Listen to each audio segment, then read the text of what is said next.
2023 has been both a terrible year for gaming, but also an amazing year.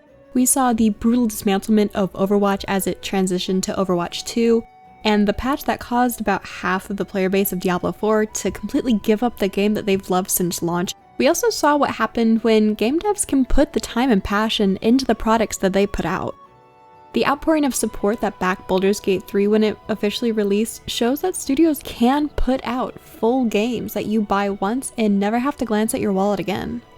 Pikmin 4 was loved by all fans of small creatures and management-style gameplay. This game topped the charts in Japan for months due to its game building on the concepts introduced from the first 3 games. The Legend of Zelda: Tears of the Kingdom was one of Nintendo's most anticipated game releases. With the delay to May 2023, the game promised to become the next greatest game on Switch and take the torch from its predecessor, Breath of the Wild. Tears of the Kingdom saw massive success at launch. Fans were given a revamped Hyrule to explore once again, along with not 1 but 2 new areas. Before release, Nintendo made a big show of exploration you can do in the sky, the new creatures that you can find, and the new materials that you can collect.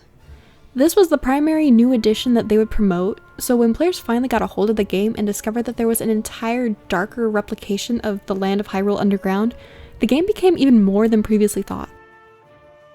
The game expanded on so many things that the players of Breath of the Wild begged for.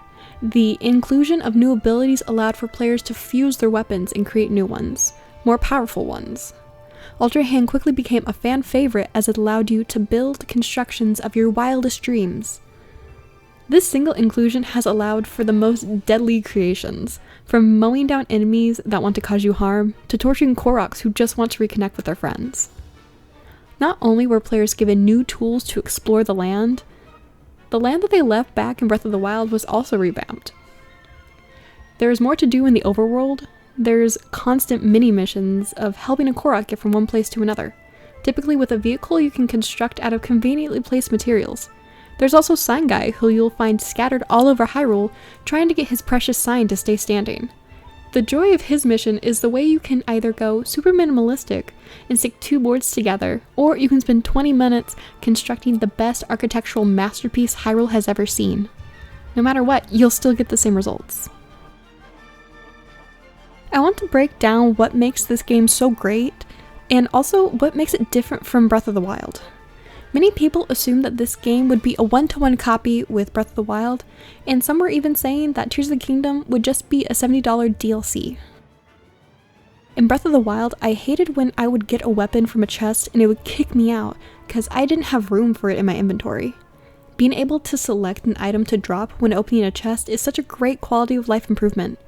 I really wish that it was implemented everywhere in the game. Seeing that Tears of the Kingdom removed the items from the Sheikah Slate was a sad moment for me. Remote bombs were my main choice of weapons throughout my entire playthrough, but the options that opened up with the fuse ability were just simply better, even I can admit that. Instead of having to gather up arrows of a certain type, Tears of the Kingdom lets you fuse anything you find on your journey to your arrows. My playthroughs also had arrows scattered all over, so I had more normal arrows in Tears of the Kingdom than I could probably get altogether through all types of arrows in Breath of the Wild. Fusing minerals to certain weapons can also get you the ability to become a firebender, a waterbender, and whatever else you can come up with, meaning that hoarding everything you pass by can actually be a good thing. I'm very glad that I've been seeing a lot of people agree that this game seems a lot harder right out of the gate in terms of enemies. I feel like even the easier enemies can one-shot me, and that can be really annoying and sometimes feel unfair. After finding out that proper ways to fuse weapons, i.e. you use the monster parts instead of just hooking up 2 weapons, Link does end up feeling a lot stronger. The tutorial was a bit longer than I would have preferred. It does let the player have a bite-sized experience to prepare for the huge open world that they are going to drop into. Since the tutorial was so long, I hated the inclusion of shrines that show you basic tutorial stuff like throwing your weapons, deflecting with a shield, or sneaking around enemies. This would have been fine if this was done in the tutorial section, but I was still running around and finding these shrines 30 hours into my game. Luckily, not all of them are boring walkthroughs. I really enjoyed the shrines in Tears of the Kingdom. The short puzzles were a nice bite-sized adventure in between exploring Hyrule again. Even though the Sky Isles were the big point that Nintendo was making on why Tears of the Kingdom was going to be a great game, I didn't find a whole lot to do in these areas. There were a handful of Koroks to find, some chests to kick, and doing a few diving trials to get some gear. With such a fuss stirred up before release, I thought that there was going to be so many things trying to keep us up in the clouds, but this is not where the game's main time sink was added. Going into the undergrounds, I had no idea what to really expect. I figured that I would run into some common enemies, and I was not ready for the Lionels or the Rock Talus.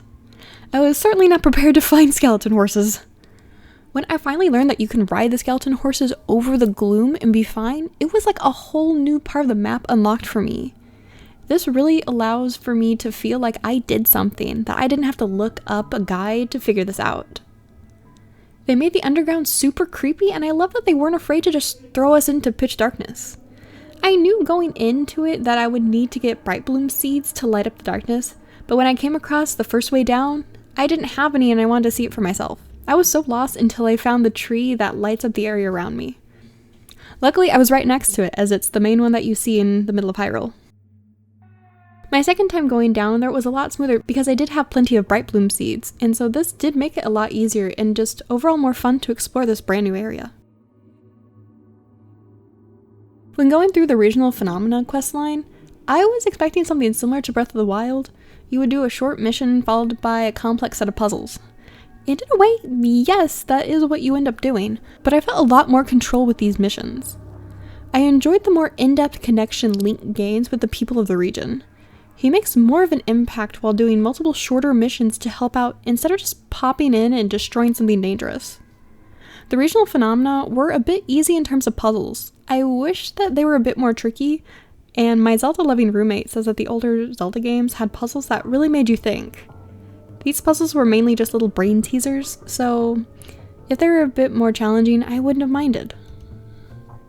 I finally started doing the Tears questline about 40 hours into playing the game.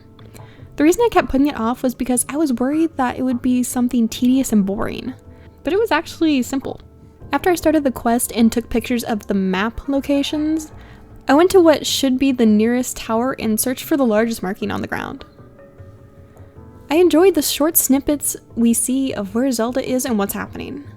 My only complaint with this is that I, like most players, found the Tears out of order, so the reveal of the story felt really choppy, and I feel like the impact would have been greater if there was some way to streamline all these cutscenes.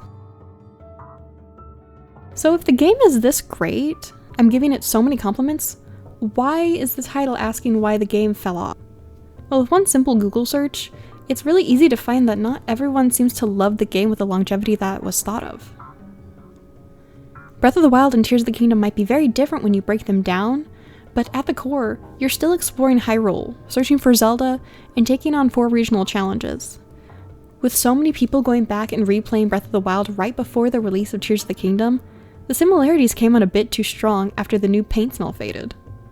At the end of the day, we're still looking at the same Hyrule. We may have some new toys to play with, but the core of the game is still the same. Having such a big game that is so similar to one that you've already sunk a couple hundred hours into can make it less impactful once you start to really get into the game. Even though there's more things to do in the world, even those start to repeat. You can go and help Sign Guy, but after 20 signs, you're just gonna build the easiest structure to keep the sign up. When you pass a backpack Korok, you're gonna just start launching them, or even just leave them behind altogether. After asking the people in my life who haven't finished Tears of the Kingdom, the main 2 answers were, 1, I didn't want the story to end, so I stopped playing altogether. Or 2, it felt too similar to Breath of the Wild, and I put too many hours into the first game. And one even said it did just end up feeling like DLC. It seems that even though this was such a well-received game upon release, the candles burned out faster than anyone expected. No one has said that this game is not a good game. The only way that I've heard this game be described as bad is when referring to it being a poor sequel to a Zelda game. So what do you think about the sequel to the greatest game on Switch? And a lot of people still hold strong that Tears of the Kingdom is their game of the year. So did the game live up to the hype, or did the excessive amount of hype add to the disappointment of some fans?